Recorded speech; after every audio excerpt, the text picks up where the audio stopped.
life and confidence coach Dianna Leeder, and this is my podcast, the Crave More Life Roadshow. It's here we talk about emotional hits and lovingly kicking our own asses to get through them. Just so you know, it always comes down to being your beautiful, sassy self, living and loving from you, no matter what. So join me to hear about the healing journeys of other women, and you just might become a DIY ass kicker too. Hey everyone, welcome back to the Roadshow for another interview with the Men of the Men's Book. Find Your Voice, Save Your Life 4, Transcendent Men, Real Stories. We're talking today with counselor, Reiki Master, Psychodrama Practitioner, and Past Life Regressionist Will Halm. You'll find Will's full bio in the show notes. Enjoy the show. So welcome to the Roadshow, Will. I'm so happy to have you. Thank you. It's good to be here. Very exciting. It is exciting. Yeah, it is exciting. For a couple of reasons. It's just fun to speak with you, but it's also really exciting to be able to talk to you about this book. Yes. Yeah. This is quite a project. Isn't it? Yes, yeah. It is. Yeah. Yes. I'm loving it. I've loved all of them. Everyone just seems to be. Oh, it's hard work. It's really touching work, and this one is not different in that way at all. It's beautiful. So let's jump right into the deep end. Okay. You good? Okay. So tell us about your take on transcendence. It's not a word that everybody uses, or what I'm learning has the same definition of. Well, for me, it's probably had a number of meanings over the years, but the very simple and clear one for me is that it's beyond the ordinary experience. It's something that you don't necessarily expect in the way things are, and something usually astounding or exciting or incredible goes on, and that's been my life. Wow! So going through a lot of things. Yeah. So tell us a little, when you say that's been my life, and people are going to read the book and they're going to hear about your experiences. So we don't want to kind of give that up now, but tell us, that was really what you just said was really important. So tell us a little bit what you mean about that being your life. Well, things started happening for me when I was around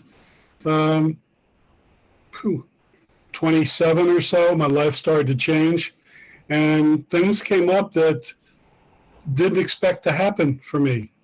I was just an ordinary guy that had kind of washed out of life in some ways, and then transformations and transcendence and miracles and all sorts of incredible things started happening. And I just kind of sat back and watched, it's like, wow. And it's been an incredible life for the past 40 some years. Wow. I love that, Will, because that's exactly what this book is talking about, isn't it? It's that change, that up level of lives that creates something completely beautiful and completely, or partially or completely new, I suppose. I suppose we're never really there entirely. There's always more to experience, but yeah, to be able to be living a life that is that much different and clearly feels amazing. It feels amazing, yet that's what life has been. It's kind of like you don't think about your socks until somebody mentions socks. It's just there. And life was an ongoing experience of things unfolding. And, occasionally get an opportunity to reflect on what I'd just been through and what had just changed in the world around me. And it's just, I was humbled by the whole experience. It wasn't like a, big ego kind of guy. It's kind of like, wow, okay, what's next? Yeah. And go into it. Yeah. Yeah. And in fact, a lot of that concept of transcendence, and my take on transcendence, of course, is finding and using your voice, because you're really speaking to who you truly are. being able to do that and just expressing, exactly, it's kind of like you leave the ego behind in some way. Yes. Yeah. And for me, it was very much about finding my soul purpose. What am I here to do on this planet? And I learned pretty early on that I'm here to hold space for people. And that means to be a safe place, a heart place, a place where they can explore their tenderness, their wounded places, their, things they don't want to talk about in normal situations. Yeah. And that started with teenagers in an addictions treatment center and finding out that, could support kids changing their lives. Wow. One of the things that's not in the book is like some of the kids in that rehab went home, had bake sales and car washes to send their friends to treatment. Oh, really? Yeah. That's beautiful. It is. Yeah, it really is. Mm-hmm. Yeah. That's, and you know what, to be able to do that work is one thing.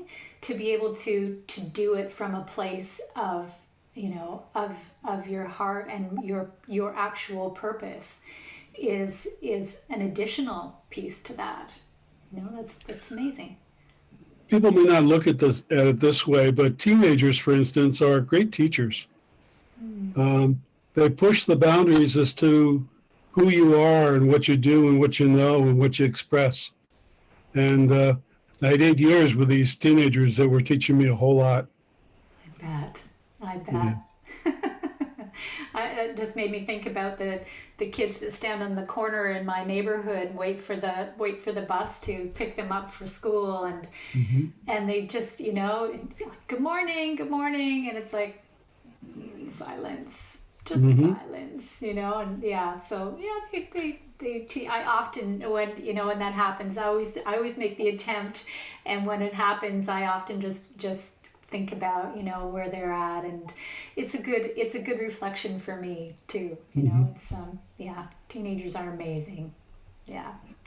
So tell us about your experience with the book. Did you ever think that you would be part of a collaborative book? No, not really. It came about through an email that my heart partner had shared with me from Laura, looking for some men to do some writing. And at that time, I just passed my 70th birthday, and I was saying, like, what do I want to do when I grow up? And this opportunity presented itself, and I wrestled with the idea that I really had something of value to write about until I got into the process. And then I realized I've had a lot of unique experiences. Yeah. You have very, very much to offer this book and this process. Absolutely. And I want to point out that your heart partner was in the last Find Your Voice, Save Your Life. So that's quite beautiful that you guys are part of this kind of movement as a family. That's awesome. Yeah. It is. Yeah. It's, as a process, I'm always hoping that, and looking for the any kind of healing that occurs from the writing, because I think that that's so valuable, and I feel like we all experience something. So tell us a little bit about your experience with the actual writing and expressing what you wanted to express. Well, after I got over the excitement of, yes, I'm going to do this, it's like, what am I going to do? Kind of place came. And so as an experiential therapist, I created a timeline. When a timeline is just walking through your life, basically, and marking significant times and places. And that started it. And then I had a notebook that I just put little incidences down, thoughts would come and I'd write a little bit. And then it came to a place where it's time. And Sunday afternoon, I sat at the computer and just started hitting keys, and it came out. Wow. And I was like, oh my. And I have a group of friends who are therapists that we worked together 30 years ago, who I shared it with. And they were very excited for what I had written and expressed. And so I got very much lifted and buoyed into excitement all over again. there's something about putting our words on paper, and then thinking about them being published. And then there is something too, about other people understanding them and understanding your meaning from them that I always find is incredibly empowering. I think I said this in one of our open mic sessions where, what I had written was progress notes on people I worked with. It wasn't so much about my focus, but on them. And so to turn it around a little bit and see, the journey that I went through and the things that I shared with people was very empowering. Yeah. It's lifted me up quite a bit. Yeah, awesome. Well, as I said, we are very, very happy to have you. It's awesome. Yeah. Thank you.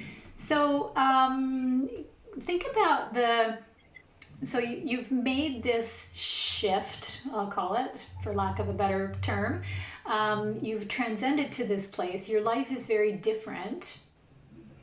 So what are the most valuable pieces? You talked about doing the work that's really based on your purpose. So what else are the elements there that, what's different that would make somebody who's listening think, wow, I'd like to strive for that, and I want to do my own work to be able to get to that kind of general place.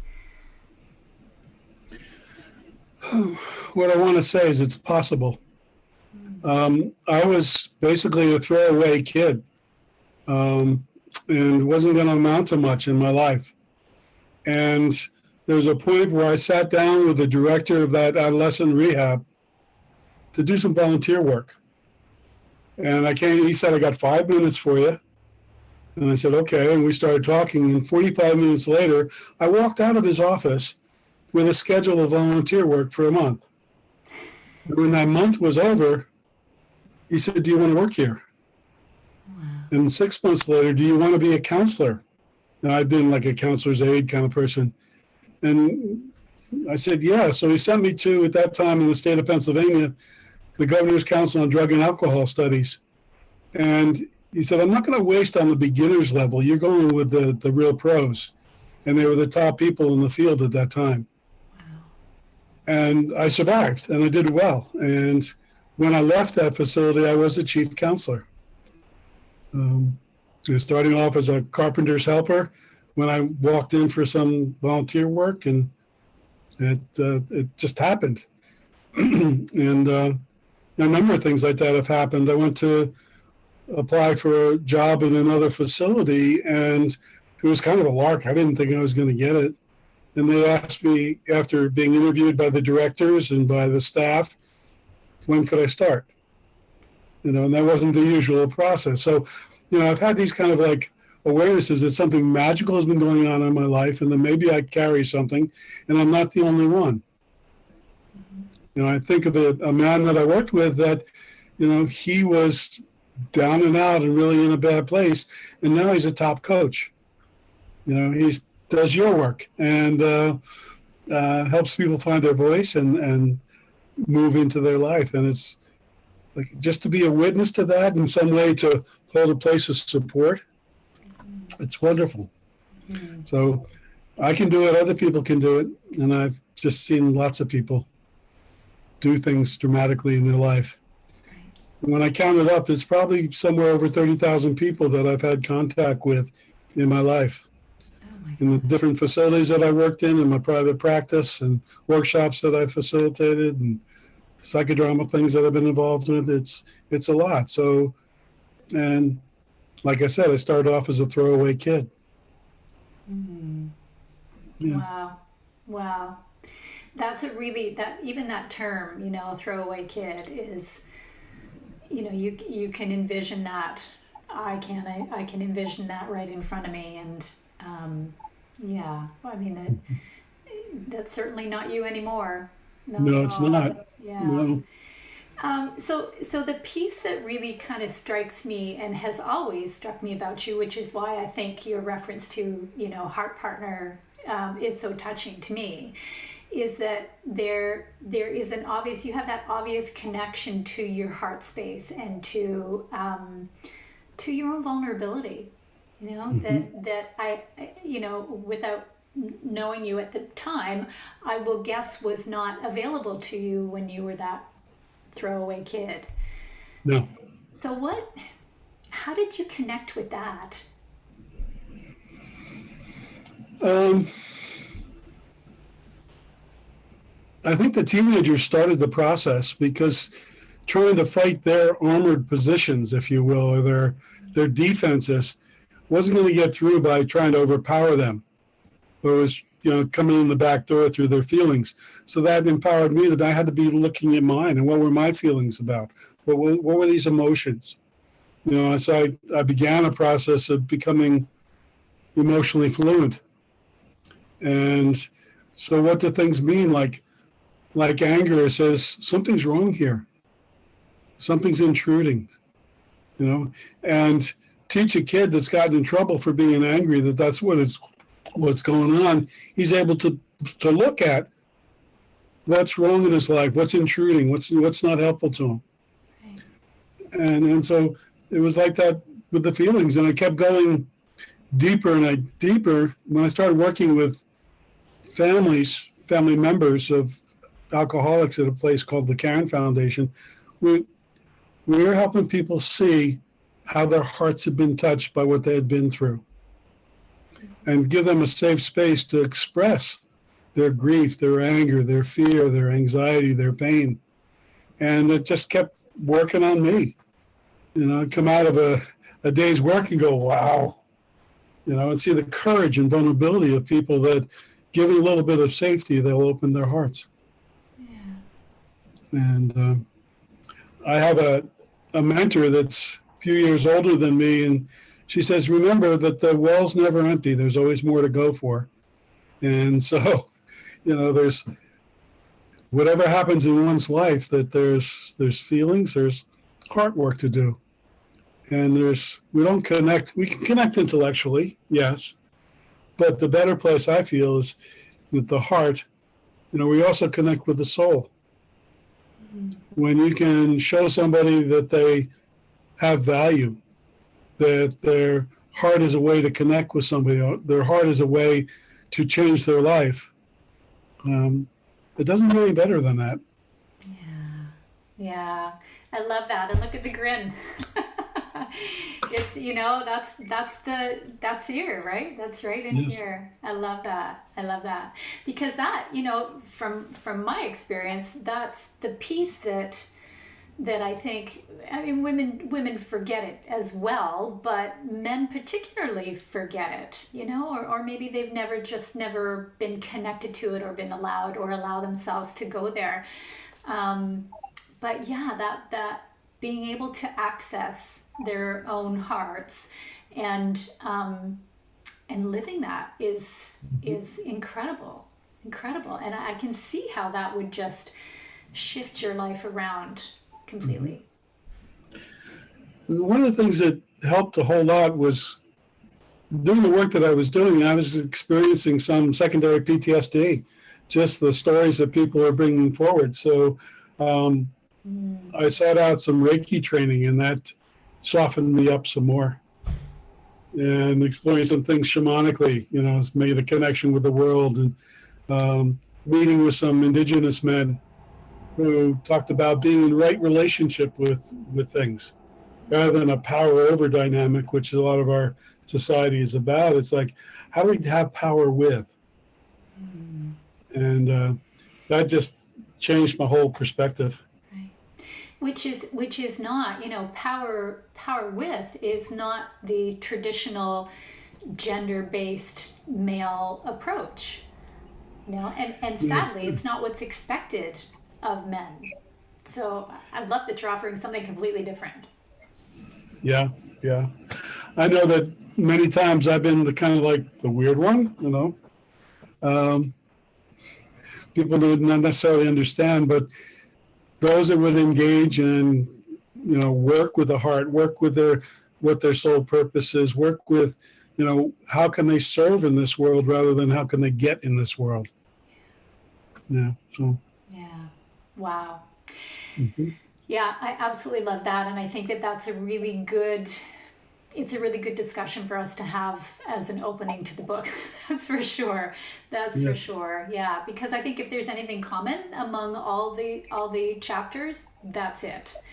You know, they have the writers have gotten connected to their heart space and to their own vulnerability, which is beautiful. Yeah. So, I'm sorry, you were going to say something? Yeah, I was going to talk about the women from the townships of South Africa. In psychodrama that I was involved with years ago is based on trauma. And I met these women that had come from the townships.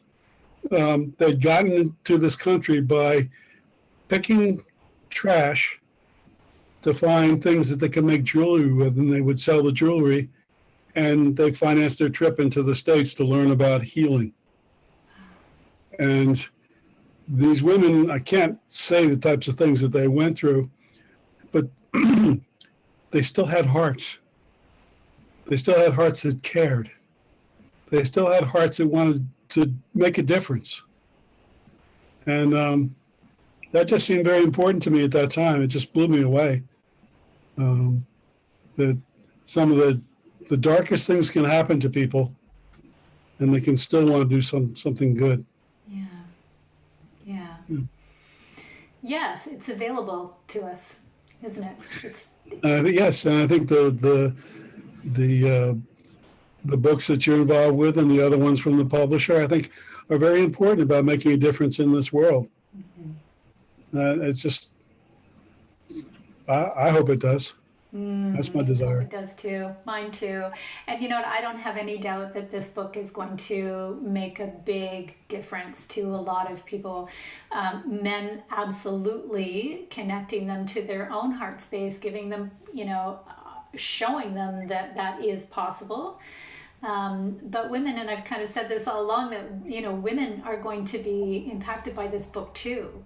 This is a place, a lot of women have come into my practice and have, shared, they don't understand why they're always attracting the wrong kind of man, or the wrong partner, they don't, so what's happening, is this me, and that kind of thing. And I think what this does, in my view, is that it shows any partner, that they're, that it can be different, and it can be different for the partners that we choose. It can also be different for us, because of course we don't show up in relationship, with our baggage, and then, somebody else has to not have baggage and expect it to work.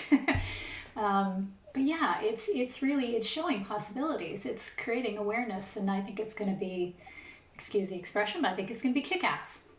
There we go. Yes. So tell me about your the spirituality piece of this for you. I grew up in a Methodist family, if you will, that I came away knowing that I was damned to hell and never going to be good at anything, and I better be good. That kind of message. That didn't work for me. The things that I went through as a kid and a young man, it left me wondering, is there a God? Is there something that's transcendent of all this? And I didn't find it in religion. I went to a number of places seeking it, researching a number of things. But then the native people began to teach me about being in right relationship with everything, with the stone that's in the garden, the bird that's in the tree, as well as all the animals and beings. And that and some work in shamanism, some journeying, took me to a place that I found that there's universal energy that anybody can tap into, and that it supports a better life, if you will. Yeah. And so I'm not a religious person, but I live a life that I try to be connected. And I live on a little cove off the Chesapeake Bay, and the blue heron and the egrets and the ducks and all, they connect me to the greater whole. Mm. The evening news doesn't do that. No. The evening news scares the daylights out of me, but I know that there's another world, and we're in it. We just have to change our focus. Yeah, I love that. I guess that's kind of the theme of all of this, isn't it? It's changing our focus. Yes, Yeah, yes. yeah. And Awesome. sharing about it. Yeah, yeah, yeah. Doing work around it. Yeah. You know what I like about what you said relative to spirituality is that, you know, we're all connected in some way, and finding our path to that connection to whatever is greater or makes our lives whole or more whole, more whole, you know, I think is, it is what it is for us. And I kind of, you know, I love the whole animal reference. I think that's beautiful. Hmm. Yeah. Thanks. We are energy. We are electrical energy and magnetic energy and, minerals all put together that holds us, if you will, who we are. And if we recognize that we're all energy, then we can begin to make connections. If you can feel what somebody else is going through, then you can start to make a connection. And it starts at that very basic place. We're energy. Right. Right. I often think about the number of things that can interfere with that, sadly, right? That stop us from seeing those possibilities or engaging with all those possibilities. So remembering things like that we are all energy, I think is a really important thing. Yes. Yeah. Yes, it is. Yeah. So, is there anything else that you would like to share? Do you want people to know about relative to you and your chapter and your mission? Because this is, we didn't talk a lot about what you're doing today necessarily relative to your practice, because it feels like this is something much larger for you.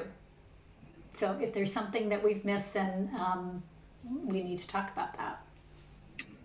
I believe we covered a lot of the things that are important to me, but like this evening, I'm not working full time. I'm almost 71 years old, so I'm not out there trying to create a great deal of change. But like this evening, I'm going up to Hartford County, Maryland, and there's a guy that's got a barn there, and we're looking to make a men's community, a heart-centered, soul-based community, and it's just gather some men together to share and start to see where it goes. And I think it's like gathering in those kind of places, making a circle where no one's bigger or better, but we're all in the circle together and work through stuff, share stuff, grow. The other thing is that it's important in my life is this thing called psychodrama, which is a group experience where you enact people's issues, whether they're interpersonal inside or in relationship with other people. You give the people an experience to feel differently in the moment and to carry that forward. And so that's, I volunteer in a couple places to be part of that experience so that people can learn more about themselves, change, grow. Because I read a book a long time ago by the great niece of the suffragette Susan B. Anthony. She was a social worker. Mm-hmm. And she had this mantra that she worked with. She said, each one reach one. So if we can reach another person, we'll change the world. Yeah. Yeah. Beautiful. Absolutely beautiful. And that's part of why we're doing this book, right? Every single person that's involved with this book, that's exactly why it's happening. And I absolutely love that, you have an offshoot of a men's gathering. I've heard other authors talk about that too. It's amazing, and it just lights me up inside. It's beautiful. So thank you. You're welcome. Thank you so very much for lots of things, for that, for being so open today and showing us very clearly that there is, within those possibilities, there is ease, there is grace, and there is peace. So yes. Yeah, there's greatness in those possibilities. So thank you for being part of this. And listeners, go and get the book as soon as it's published. Please go get the book. If you'd like to come and be part of our launch team, then just slip me an email at Dianna@cravemorelife.com, and we'll make sure that you get on the list to be an advanced reviewer of the book. But either way, get the book when it's published. It's going to be amazing. This gentleman here has a story, and you are going to love it and love the progression of how he got to be this awesome guy that he is right now. So thank you so much, Will, and thank you, listeners. And one more thing for listeners, just by being here today, you've kicked your own ass. You have created some little bit of awareness, just a little bit, if that's all it is, or maybe it's a lot, that would be great too, but just a tiny bit of awareness, something will have changed for you. So thank you for being here just to hear that little bit. So talk to you later. If you like today's podcast, hit subscribe at the bottom on your way out, and come find me at cravemorelife.com for even more DIY ass kicking.